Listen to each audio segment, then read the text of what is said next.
You may not know the chemical used in your air conditioner, but that may soon change. Our government will soon stop the manufacturing of a chemical that's eating away at the ozone layer. Our Julia Fello is live from an ice rink in Waukesha that uses this type of Freon to keep their ice rink cool. Hi, Julia. Good morning to you, Vince and Susan. It's been kind of a headache for Eble Ice Arena here. They've been using this for the past 30 years, and now they're trying to find alternatives.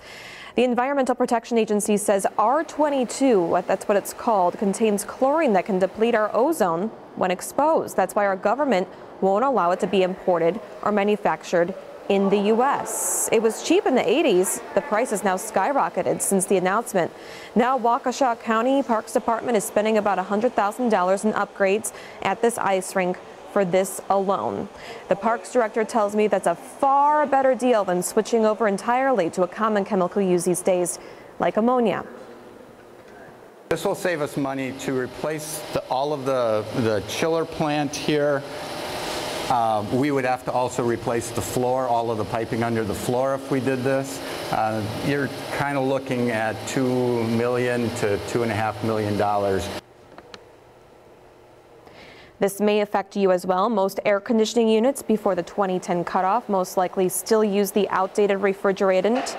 You can tell if you have that by looking at the label of your compressor unit.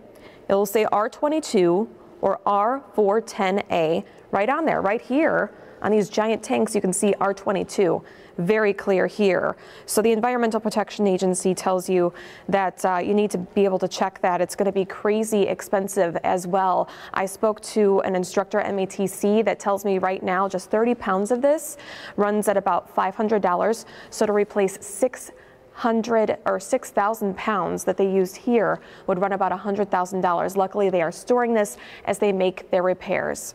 Reporting live in Brookfield, Julia Fello, today's TMJ4.